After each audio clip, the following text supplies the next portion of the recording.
Welcome back to Comic Book Nation, the only show that does it all for geek culture and the official podcast of comicbook.com. I am your host, Kofi Outlaw, and with me today is my co-host, Janelle Wheeler. What's up, Jay? Hello. I'm trying not to do this anymore. If you're listening, it's the peace sign thing that everybody makes fun of you for. So I'm trying to, I guess, just wave. We don't do the peace sign anymore. It's apparently a thing. Another thing to criticize millennials over. You're really kind of like on your thing. Gen Z's beating you up. They're beating me up, man. They're coming for me. I mean, there's like half of our generation has realized this, but like half, I guess, hasn't. Like if you spend enough time around Gen Zers, you can get them to kind of like chill and open up. If you actually hang with them, they'll admit that they're not as cool as you and they don't party as well as us. So they definitely don't drink like us. I'll give them that. No, I mean, they got alternatives, which are not bad. You don't need to binge drink, but now these kids, they realize that it might have peaked with us. And I think there's just a deep-seated resentment and depression in that. And that's okay.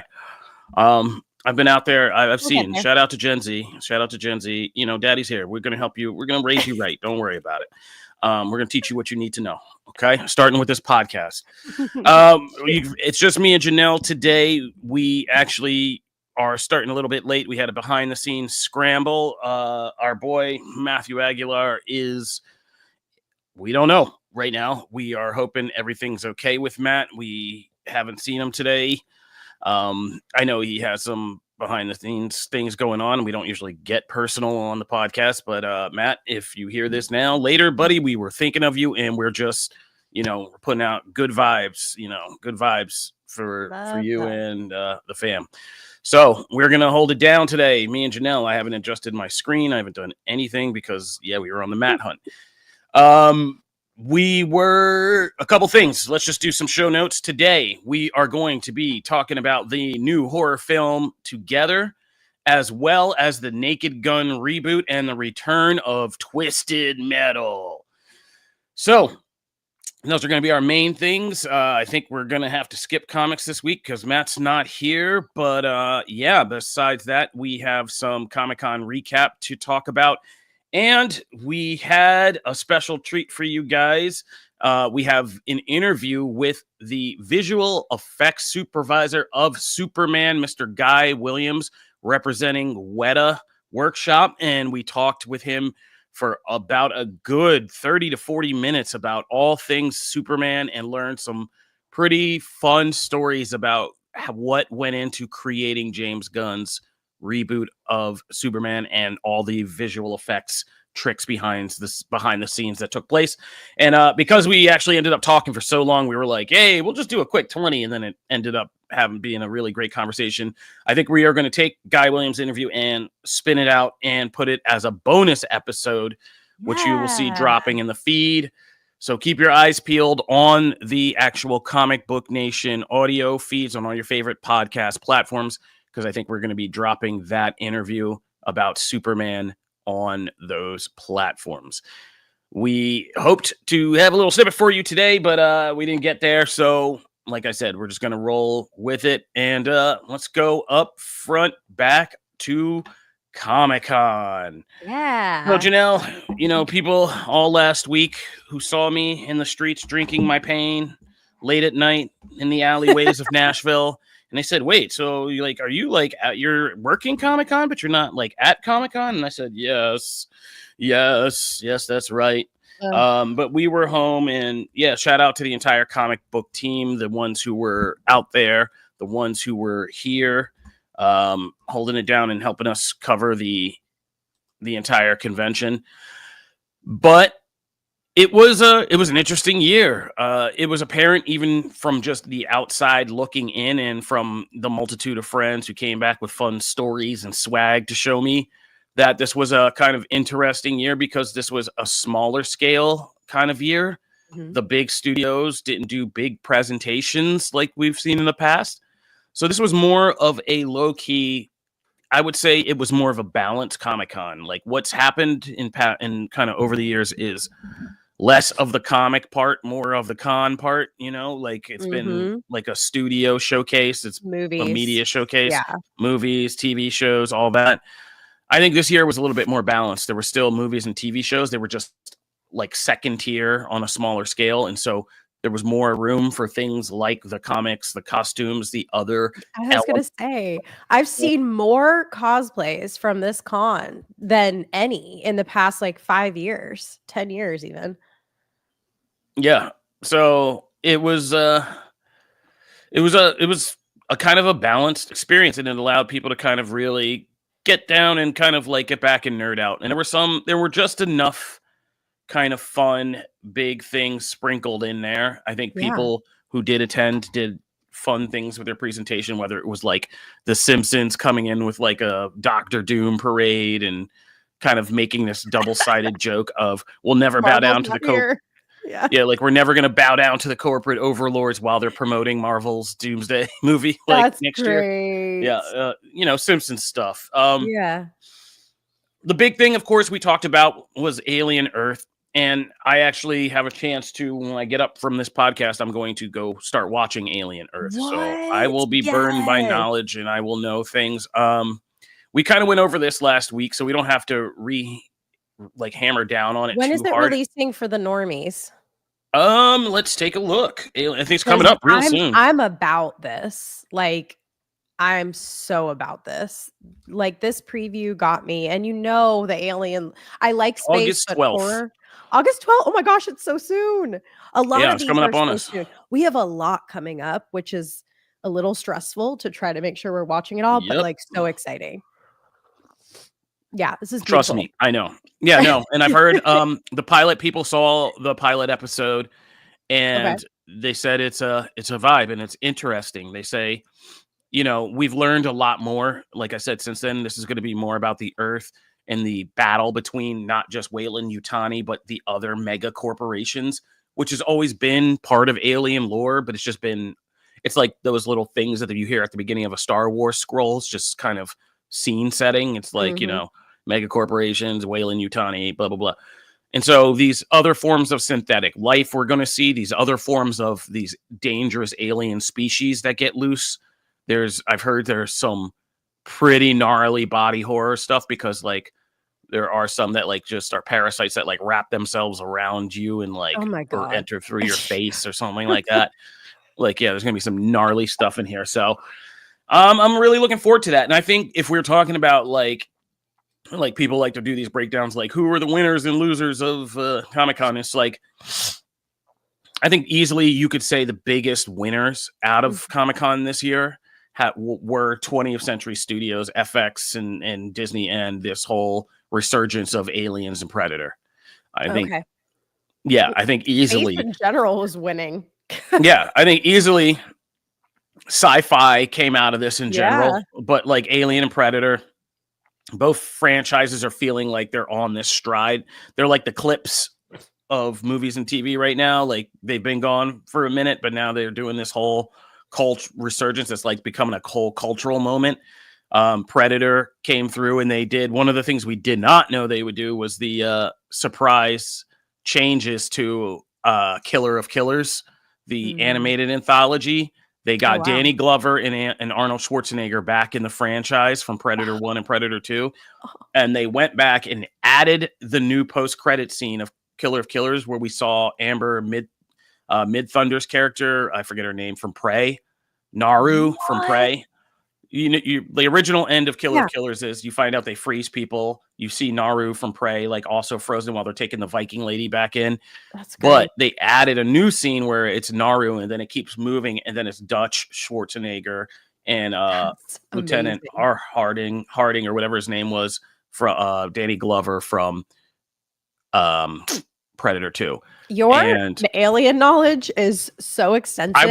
Call me impressed. Like, it's crazy. These are the movies. I don't say this often, but these are the movies that I rewatch easily the most often. That's awesome. Every year I watch every single Predator movie and every single Alien movie. Yes, even the AVPs. That would be such a good podcast topic. Like, what movies do you like? Nerd movies are your absolute like every. Well, I guess we do right now. Mine is The Matrix. I did for a long time, but what happened was when I was in New York and we were starting Screen Rant, so like me and Ben, like we worked Ben got me a job because we worked for this crazy charter school teaching like adults who needed to we're trying to get alternative college degrees and stuff like that. Anyway, Nice. so for one of my classes, for a lot of them, we could use movies and they were just easy to that kind of crowd of students. That's cool. Yeah. Well, dang. But I showed The Matrix and Memento like so much that it's hard for me to watch them now because I do so many classes and watch them on like little snippets for so many snippets of time. Yeah. Yeah, but I used The Matrix. It was great. It was about like themes and like how to interpret story. It was all this. They were good, but it was funny because this was, and I'm dating myself now. Jeez Louise. This was in the 2010s. And even then, the reason why I showed The Matrix was because a lot of the kids were like, "What's The Matrix?" And I was like, no. Yeah, I was like, "Oh no, no, we're gonna go get this." And their minds were blown. They were like, "Whoa!" I got more papers about Matrix theories and stuff. I was like, "Yes, but that's not what we're here to do, guys." But yes, we are living in a simulation. But Alien Earth and Predator Badlands, yes, Predator Badlands. They're the made a big winners. splash. Yeah, I would say. And I'm guessing your favorites from San Diego Comic-Con. For me, I mean, like I said, it's not a mystery for me. Yeah. But I think this was the perfect kind of con where these would have been kind of looked at as if Marvel had a Hall H and DC had a Hall H, like as second tier presentations. Then now they became main showcases, and they were like genre and nerdy, and they were kind of perfect for this. So.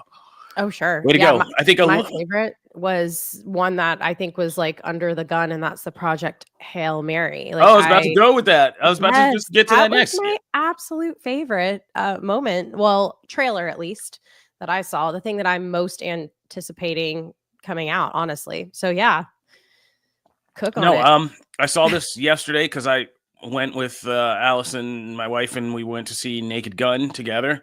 And this was like one of the trailers, and all the trailers were bangers. Like, I gotta say, I've never seen a lineup of trailers that were bangers that my wife said, I want to see that one, and I want to see this one too. Oh, that was interesting. I want to see that one too. Awesome. But Project Hail Mary surprised everyone. Phil Lord and Chris Miller, new film, Ryan Gosling, and this is straight up sci-fi, like just good old fashioned. And I'm liking that we're getting back to some classic genre, like not any movie with a hook or like that has to be like a Shyamalan twist. Like I was happy with what they showed me in this trailer about like how this story will develop and like what all it will be. They didn't even show the alien. Yeah. No. But yeah, exactly. But it's like, that's not the point. It's not a surprise. It's not like a thing. It's like, this is a whole sci-fi story about a guy who doesn't think he can do something that has to go and do like this incredible thing. And Ryan Gosling looks like he's going to hold this down and it's going to be fun. And it just looked funny.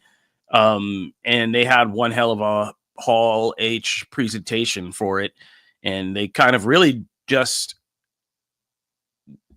charm the crowd with just presenting this for the first time and letting people see it and kind of like telling fun anecdotes about making it and just like classic Comic-Con stuff. So yeah,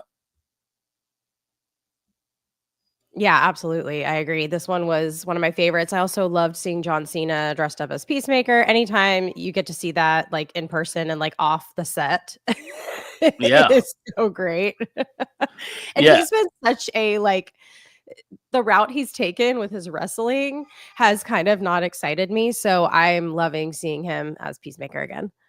Yeah, no, he was there. There was a whole Peacemaker party people went to. I heard that was dope. They had the band who does ovationed James Gunn for his Superman work. Like people were just that's such a crazy cool moment. Superman was at the con. I heard there was good Superman representation at the con this year.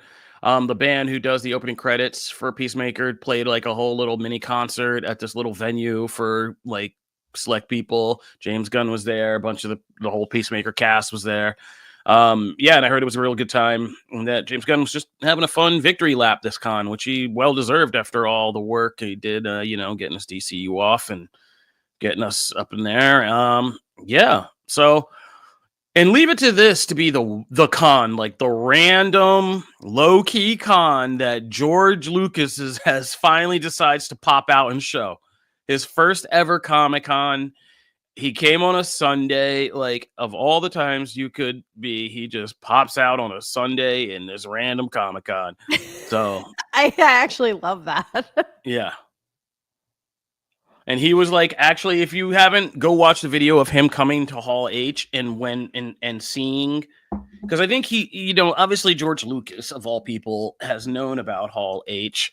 And so like, but I think even he was taken aback by the actual sheer power, because if you don't understand, like Hall H is, in all the places I've traveled and all the kind of events I've been, Hall H is like one of the few, and I'm talking like big festivals, concerts, where you have so much concentrated, like out of the box enthusiasm that is equally kind of shared by thousands of people like at once, who are all like going to have like the same reactions to the same things at the same time. Like there's not a Marvel movie moment that plays in Hall H where like only a couple people laugh, you know what I mean? Like anything that happens, everybody's like like it's just like a mania. It's such a mania that like it's actually a psychosis. Like people talk about like the Hall H effect. Like you can go, I'm not joking. Just ask anybody who's done Comic-Con many years. Ask them about like the year Scott Pilgrim came, right? One of the greatest Hall H panels of all time. All those stars on stage, they were bantering. They did a private screening. Everybody, you would have thought Scott Pilgrim was about to be the biggest thing in pop culture for the next year. Oh my God. Movie tanked. And I could give you Dread, same thing. Yeah. It's like Dread, the American I just Idol rewatched judges. that. They tell you in the early rounds that you're doing great, even if you're terrible, so that when you get to the judges, you like think you're the best thing ever, and then they're mean to you. Yeah. And it's just like, yeah, they gas you up. We have a term for that in our community. It's called gassing you up. Yep. But like, yeah, so George Lucas got out there for the first, like, and saw it, and I think even he was just like, whoa. And if you haven't seen it, it's super cute. Go watch the video and just zoom in on his face. It's really cute. So he looks like he's Baby Yoda caught in the headlights. So that was a good one. That's adorable. Yeah, I'm really kind of Percy Jackson. Excited about that. What's that? Percy Jackson. I'm excited about that. No, not me. You got I that, love dog. season You got 1. that. Really? There's little films that are good. I mean, little things like Toxic Avenger. I'm Avenger so is going to be that. interested in this. I really don't know anything about You've it. never seen the original? No. The original Toma film? Oh man, Did yeah, I? it's crazy. Is it worth It's a trauma. watch? I say Toma, I meant trauma. It's trash. It's beautiful, wonderful trash. It's up there with Pink Flamingos and like all those cult like 70s when directors were making kind of low budget trash like exploitate like that grindhouse style kind of movies, and it's wonderful. Yeah, the original Toxic Avenger, the cartoon. I had the toys. Like, yeah, man, it was crazy. But Peter Dinklage looked like he has balls to the wall, fun just playing this role. Like, and it just looks crazy. I was just gonna say there's a couple things. There's some horror things on TV, like Welcome to Derry, the It thing. I'm kind of still on the fence about that. I think I have to see it and really be able to get into it. I'm never a Stephen King fan that much, but like, yeah, it's just. I feel like I'm going to spend more of this series being bored in a period piece and occasionally seeing a clown. And I don't know, but I could be wrong about that. So we'll see. Is it releasing around Halloween? Because that could just build the anticipation for the holiday, I have not. That's fine. Whatever. It's just a thought. No. Thought. No, I'm going to check it out. I like the era that it's set in. Like, I'm very interested in that. And I love more of like an origin story for these types of films, because that is what kind of gets me into it.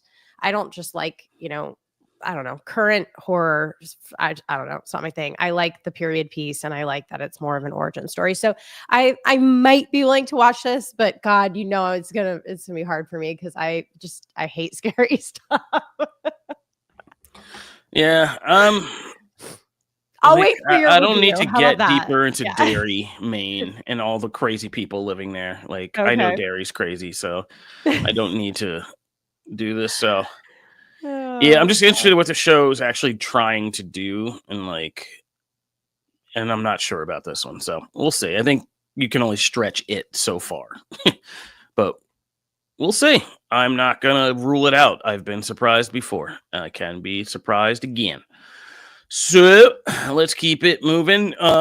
Just a couple more things. Tron Aries. I heard split things about Tron Aries. Some people loved the footage and were like, yo, this slaps. Other people were like, I'm not feeling it. I don't know. Some people didn't think like the 9 Inch Nails, the whole vibe was off. I've heard. So split decision. We won't. I just saw people losing it over the swag, the free stuff that you got from this, which was a really awesome record of the soundtrack. It was like in the shape of a triangle. So sick. Like, I'm so jealous. Yeah, but yeah, it was weird. I thought this just blew the doors off, but no, it's been a very kind of, like I said, what, did I freeze? Am I good? You're good. You're good now. Okay.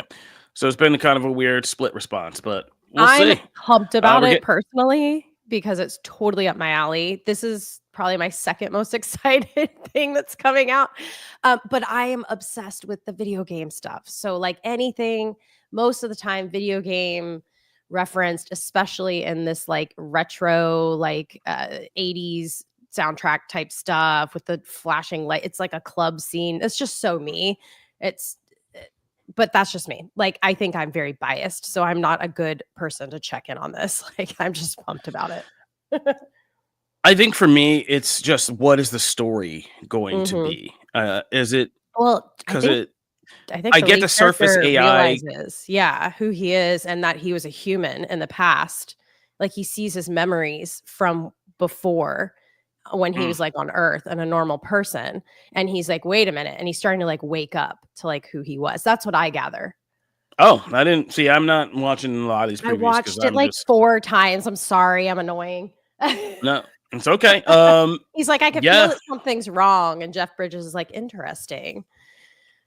It'll be interesting to see how they link this into the mythology, like who he was when he was a human, if he was the guy who inspired Tron, or if this is Tron that they've changed him into, like whatever it is.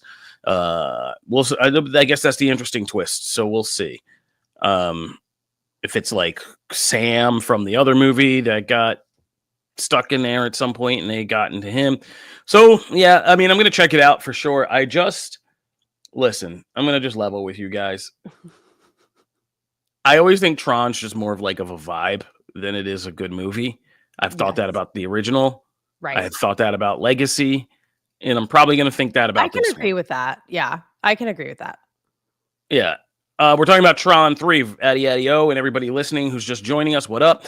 We're talking about Tron Aries, but we're saying about, like, there might be a twist in Tron Aries that Jared Leto's character is actually somebody who was a human character from earlier in the mythology that got stuck in the machine and transformed.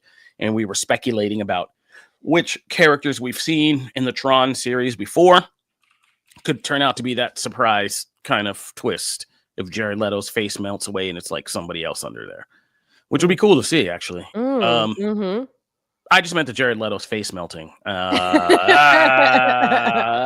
down with that. Anything to make people hate him less, although he's... Let's not. We're gonna move on. We gotta move on. This show, because we no more Jared Leto. Yay or nay? Can't throw no more shade. Yeah. Let's just let's keep it moving. Okay.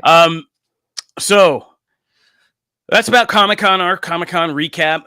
There are a lot of stories out there. There are a lot of party stories. A lot of people who got to kind of get out there, shake hands. There's a lot of fun things that happen. A lot of crazy things that I heard people were working on and doing, but I don't do free promotion here. And, but shout out to everybody who had a good time, did a panel, had an opportunity, and had fun, or just kind of escaped this crazy world for a couple days and relaxed with your tribe. Hopefully we will all be here to do it again. And maybe some of us, and, maybe this crazy podcast one day, maybe in year 8, 9, or 10. We'll actually do like a little panel at one of these cons or something like that. Do a show. Snap. Yeah, Don't get my hopes up. we are like, I mean, I feel like we're missing out on the trend. I feel like we're the only ones at this point. We need to get out there. I've actually never been. So obviously I've been to the convention center for TwitchCon, but I haven't gotten to go to Comic-Con. Would you guys be so embarrassed if I cosplay for the podcast? Depends on what you did and if it's good. If you do something like real dope, nah, man, we're gonna be right there behind you. If it's whack, we're gonna be like, I don't know who that girl is. Calling you out, yeah. Yep. All right. Awesome. So that's Comic-Con, and we'll start the clock on our hopes for next year now. Like the 24 clock. All right, Twisted Metal is back on the small screen. Let's talk about that. Twisted Metal is back. I got through 2 episodes. I watched the first. Okay, well, that's cool. We can just talk about the first episode. That's a good way to do it. There's so many responses to Brywood that I'm just going to let go. I'm seeing the comments in here, and I just can't. So many. I just got to let it go. I got to let it go. So Twisted Metal is back for season 2, and I got to say, I missed this show. This show, like, again, still, I think one of the best adaptations of a video game that I've seen. It just gets itself so well. It gets how serious or how much, like, actual substance and drama it needs, and then it gets how irreverent it's supposed to be. It even gets in the action and the gore, and obviously they have a bigger budget this season, and I've been digging what I've seen of, like, just basically everything from the storyline to just some of the casting, getting our girl Madison in there. I love to see her. I had her name kind of pulled up for the show, and I'm totally blanking right now, but she's a great actress. Yes. She's great in that role. She's great in this, and she's great as Raven, like, and just a deepening story, and with the dolls and Anthony Mackie's character and his kind of sister and all that. I'm digging it, and it's just fun. Twisted Metal is a fun show, and I am glad. This is exactly the kind of thing we need for August, right? It's like that second tier. It's not super serious prestige. It's on Peacock, but like for fans who want to have a good time, it's there. And I think this is a binge release, right? Like they just put it all out. Yeah. And it's just there to go through. And the cast, Mackie and Stephanie Beatrice, are just like, who would have ever paired these two in your head? But it's great. And like everybody's just back and better than ever. I could keep going on, but like, this is one of the most stupid, fun shows that is around. He's and like so that great whole in first role. episode is just hilarious with Mackie trying to escape like all the time, like, and Quiet and her just trying to fit in with the dolls. I wish I could talk about the second episode with you, because there's a whole subplot in the second episode about, oh my gosh. Yeah, it's just funny about Mackie and the awkwardness about like what Quiet's been up to in this tribe of women and stuff. Just all these funny things about that. But it's great. So yeah, we won't belabor the point too much. Twisted Metal season 2 is now out on Peacock. Go watch it. It's a great way to kind of end the hottest part of summer and just chill out. And this is what I want to see in video game adaptations. Yeah, like it's fun. It's just fun, funny. And, it's bright, colorful, just all the things. I didn't really remember season 1 because to me it's been a while and I've just watched so many things. But between this and Love Island being on Peacock, I'm keeping my subscription. Yeah, Peacock's low key like coming up, man. I was like I've been on Peacock more and more. Yeah, just like, for movies, for things, and I'm like, man, there's some. I'm surprised. Alien, Resident Alien is on there, and that is such a good show.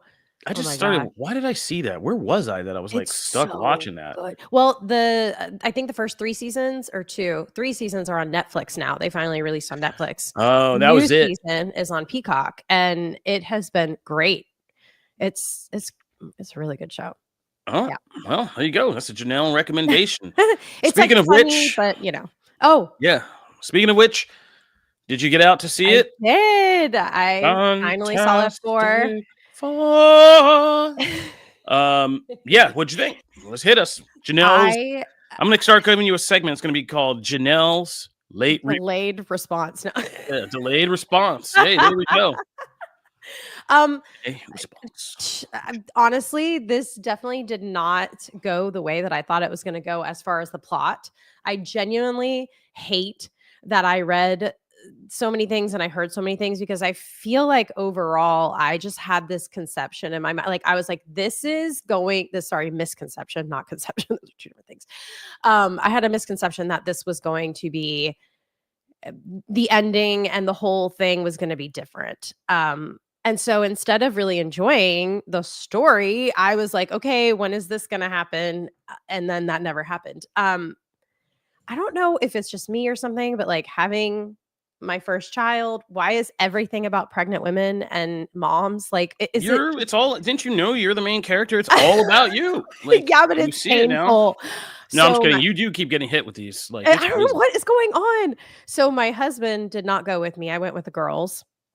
And during a certain scene towards the end, I just like looked over at them and I was like, I'm so glad that they are not here, because I was just like bawling, crying, like ugly crying. And just like the strength of a mom, like this crazy, like adrenaline thing that will happen to moms when somebody is messing with their child is so cool to see that depicted in like superhero form. Like that alone just got me to the max. Now, I will say this. If I wasn't a mom, if I wasn't in this stage of life, I don't think this would have hit as hard. I don't think it would have been such a banger for me. This just happened to fit my world and my life and my timeline perfectly enough to just make this deeply impactful for me. I just love the chemistry between this family. I love the aesthetic. Oh my God. And my girlfriends who were sitting next to me, they were like, wait a minute, when is this set? What is the era? Like, what is going on? And I had to keep answering things. And they're like, Galactus, like, what's going on? I'm like, he was a human. And then like, so I'm glad I did the research on these things. But I will say that my friends who didn't have that background were a little confused on certain things. Like they at first thought it was like an eternal situation where it was like a celestial eating the planet and like, which is fine. It's okay. It doesn't mess up the plot line if that's what you think. But I do feel like this is less normie friendly than Superman. So if I had to choose, I do think that Superman obviously is a little bit better, but I genuinely loved this film. And I think there were a lot of really awesome elements. And I've heard a lot of complaints about, well, it's a little more sci-fi than it is superhero-y. Well, guess what? I'm your sci-fi girl. I love it. So it fit me perfectly. I adored Silver Surfer. I absolutely freaking loved Silver Surfer. I loved the backstory and why her motivation of who she is and why things go the way that they go throughout the film.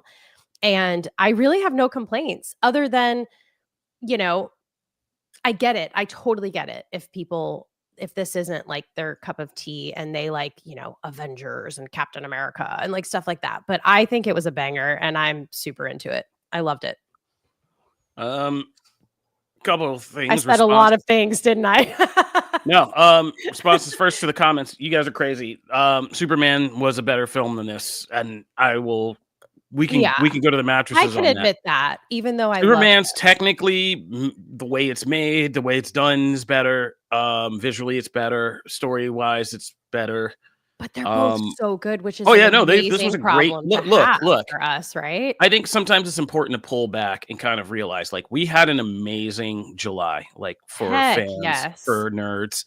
We had Superman, we had Fantastic Four, we had Comic-Con, like we've had fun on the TV screen. Like this was a great month, and you should take time to appreciate when these times happen because they don't always happen often. Yeah, like we had fandom from every direction. Strange New Worlds is back. Like if you're a Star Trek, like a lot happened in July. That was great for nerds, great for fans. And yeah, it's been in Jurassic World. Like we did a lot. It was a quick July because we were busy and having fun and like we did a lot. So take a minute and breathe and enjoy it. But yeah, now let's get back into it. Yeah, no, Superman was a better movie for me. I think Fantastic Four, I enjoyed this being more of a sci-fi movie and a family drama movie because of the two things that make Fantastic Four distinct. It's crazy to me that people don't know this mythology by now, because I get why that it didn't take time explaining things. This has been, Plenty along of with Spider-Man, yeah. the most rebooted like concept. My That we've girlfriends had did on ask about screen. that. They were like, Really. is this a reboot? Is this like starting from scratch? Is this like, what is it? Yeah, whole So new that universe, whole new Fantastic Four. I said, I was like, I think they're trying to redefine it. So I got that part, and like but I agree. This is not made to be accessible to new people. I mean, you got to know there's an MCU, there's alternate universes. The first thing, if they say Earth 828, you're like, what? If you don't know anything about the multiverse. Right. So this is not made. I mean, it's kind of positioned like it's an introductory film, but it's really not. It's really kind of putting you in the middle of a lot of stuff and assuming that you know a lot of stuff. Right. They don't tell you, they don't show you them getting the powers. You know they're superhero. Like, there's just vague references to things we already know, we've known before.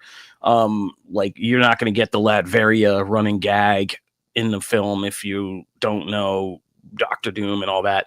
So there's a lot of this is made for Marvel insiders. I agree.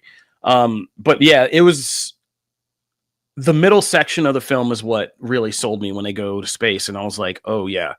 And as I've said before, and I said last week, like I want to see this franchise continue, and I want to see it continue with them doing crazy sci-fi stuff. I don't want the Fantastic Four I saving agree. Earth. I Like, agree. I want them going to Monsterland or Mole Man's realm or Ooh, the negative zone or the Phantom Zone or the negative zone, Mole Man was a or vibe. That was uh, hilarious. Like I loved that, by the or way. hopping through crazy alien worlds, like or doing a thing where they get stuck in a time loop, or like I want them to go like full Yeah. sci-fi Star Trek with it. So Heck yeah. like I want them to be that future foundation and studying and trying to make the world and coming to our, or being in a reflection of our world and striving to kind of try to make that utopia perfection again. There's a lot of clues in this that Reed Richards could turn crazy later on.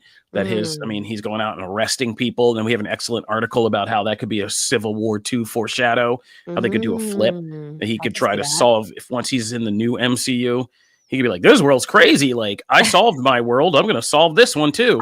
And that could be a problem for a lot of other heroes, and how he tries to do that by like pre-crime and predictability and all that stuff.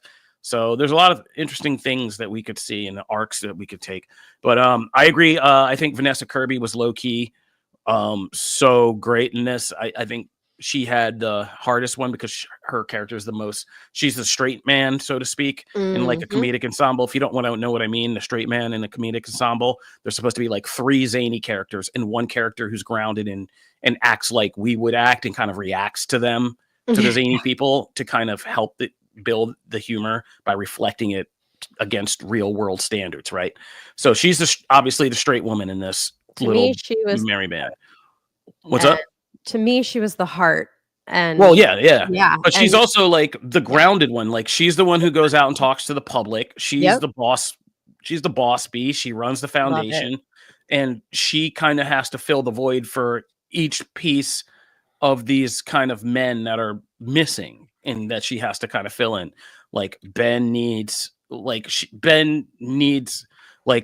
a woman, right? Not like a lover, but like she fills that like kind of maternal thing for him. She's there to kind of comfort him and put a hand on his rocky shoulder and talk to him. For Johnny, she's like the big sister mother figure that kind Mhm. of he wants to impress and stuff like that. And Reed's dad. And for Reed, he's basically on the spectrum, and she kind of handles the parts his brain doesn't handle.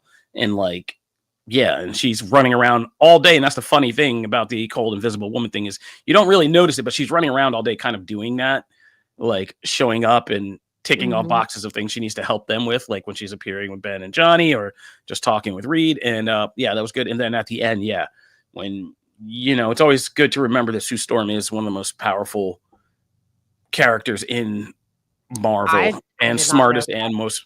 Oh yeah, Sue Storm Yeah. is one of the most powerful and I thought like it was just her smart mother characters. instinct kicking in there. Oh no, it was, but that was the whole metaphor. I mean, Yeah. you were spot on. I mean, that was the whole Yeah. metaphor for that. It was that It was so mother moving. instinct Yeah. of I don't think it's moving. I think you're crazy. I think it's nuts. I get freaked out by that. Like whenever I see that in my own way for anything, it's crazy because like ladies are so poised and like all the time, and then it's like "Rah!" and you're like whoa. It's like werewolf, and it's like it's crazy, and it's like how fast the morality changes. They're like, I'm sorry, I'll kill all of you for this small thing. I will kill all of you. And you're like, whoa, we were just playing bridge like a minute ago. Dog, settle down. It's like, did you threaten my baby? No. Okay. Oh, sorry about that. Where were we? It's your hand. But yeah, it was it's crazy. But no, that was epic. And I really thought they were gonna that's spoilers. Like, yeah, we're getting I know. I'm trying. I want to make sure I'm not spoiling because I really do want people to get out there and see it. Go see it. I really enjoyed it though, and the score was fantastic. But no pun intended. But I did notice there were some tricks to this movie. That second section was really good, but like the rest of the movie is literally the Baxter Building and Times Square out front. That's all we get as terms of sets. So this was kind of a smaller scale, still Marvel movie. I could feel that.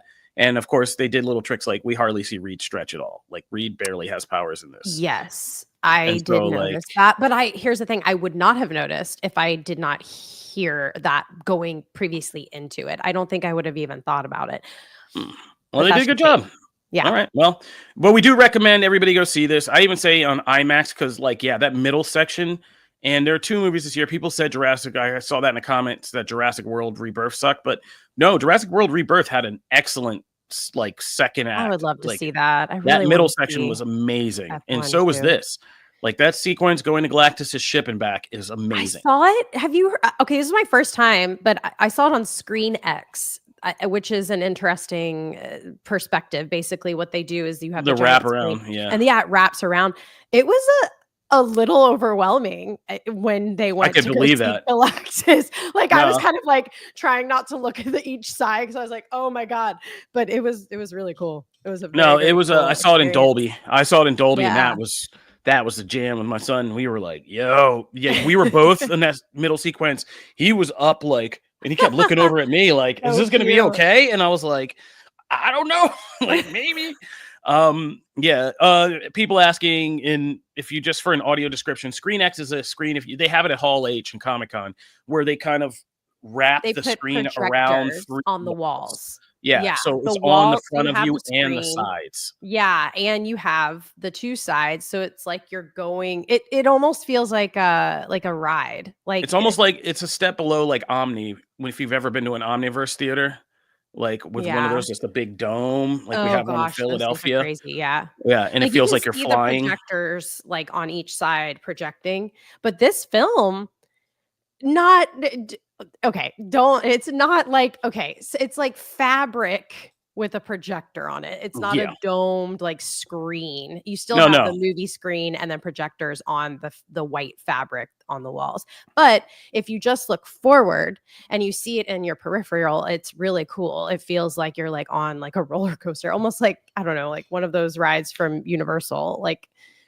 it's interesting. Yeah. It's buzzy. Try it once. It's cool. I would love to see F1 on that one. That'd be cool. That'd be a good one. That'd be a good one. All right. So that's fantastic for we recommend you guys go check that out. We're going to take a quick break, and then I'm going to talk about some movies that I saw in the theater. And I think that's it for today. I think we'll have done it. Yeah. Because like I said, it's going to be a shorter show without our buddy Matt. We don't have as much to kind of get off here. Short all right. Sweet and great. All right. Let's take a break. We'll be right back.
right. So there are several big options in theaters this week. It's actually a busy week at the movies, if you can believe it. The Bad Guys 2 is out, which I'm sure I'm going to be going to see with the kiddos.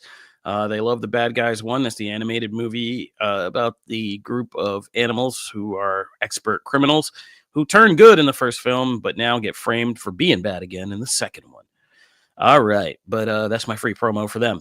I went out to movie theaters twice this week because we have no screenings here in Nashville. Yay. But I went to see Together, the new horror film from Alison, Brie, and I almost said Zac Efron. Jeez Louise.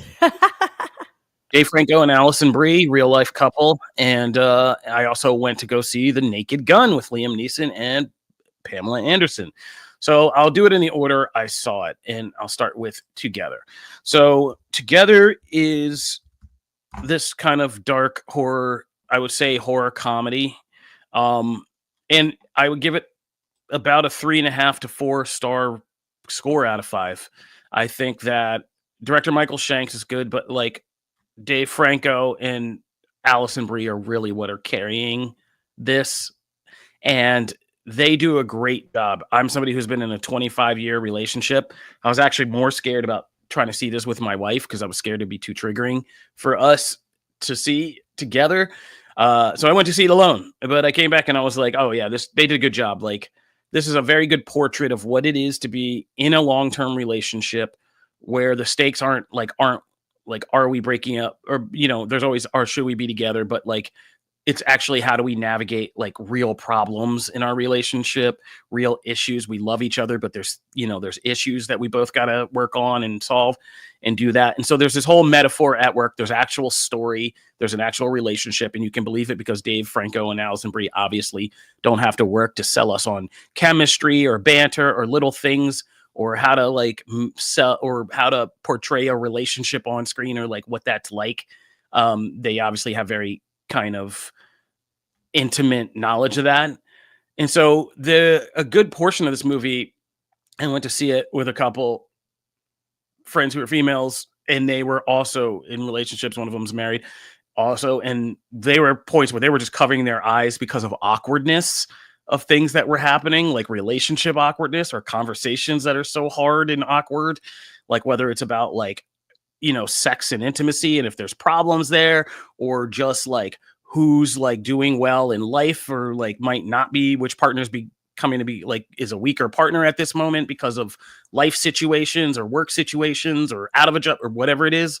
Like those conversations, those arguments that are so like private and like deep are part of this movie. And so you're like, like one person says something to the other, like some offhanded comment, and you're like, and you're just like, I can't believe you said that out loud, like to your partner, like, oh no.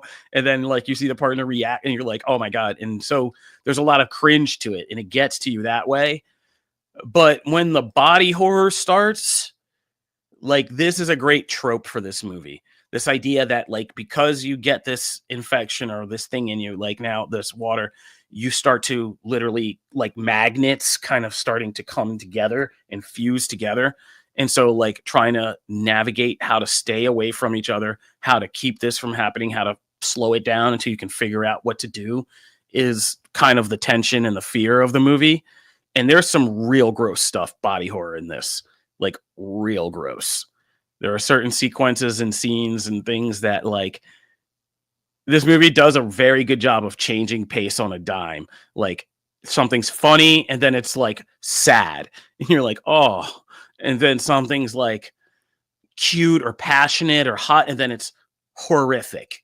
And you're like, oh my God. And you're like, yeah, there are just sequences and situations. There's a sequence in this movie about what happens trying to hook up in like a public place when some of this body horror stuff starts to go really wrong. And there are people like outside the door and like, yeah, exactly. Like, you're about to die, right? Like, yes, there's scenes of this movie that are just like that. And it's so well done because it's like literally a shot of like under a door with feet underneath. And you're like, don't fucking make a sound. No. Don't do anything.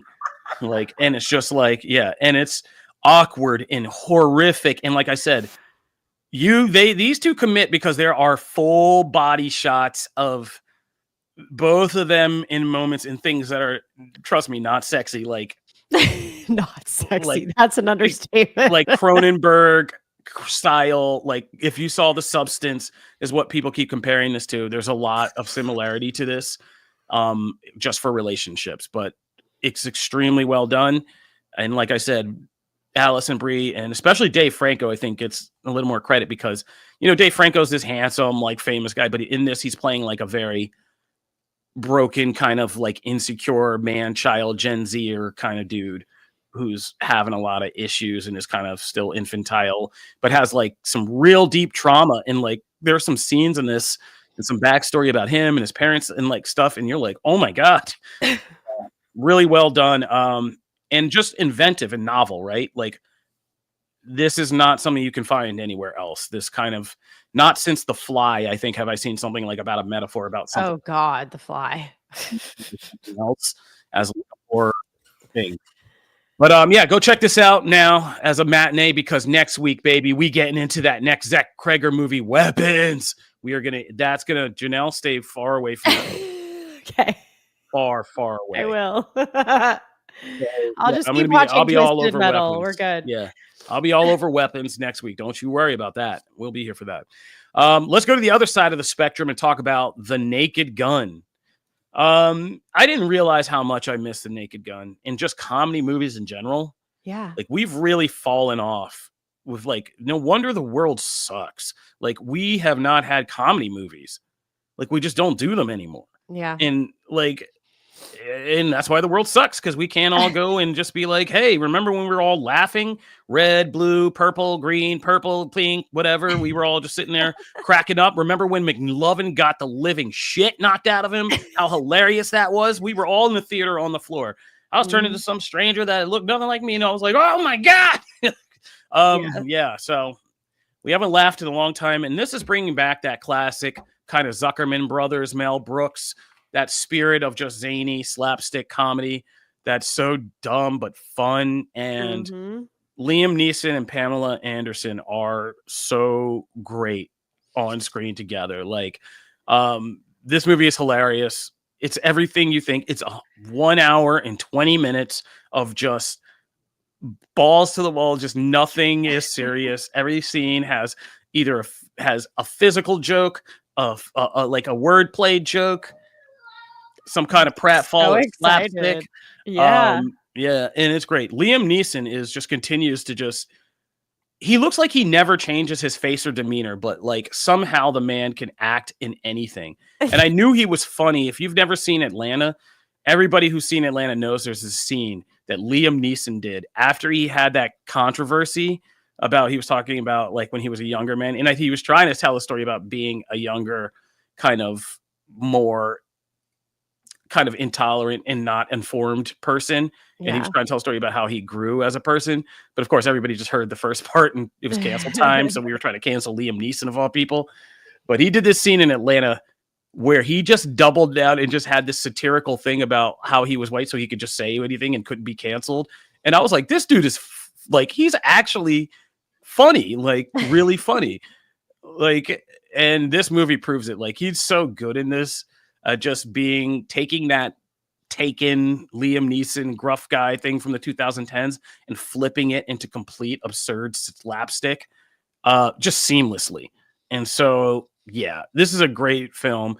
The jokes hit, and like I was in the theater, and again, it made me appreciate everybody in that theater because we were laughing together. Like the jokes. That.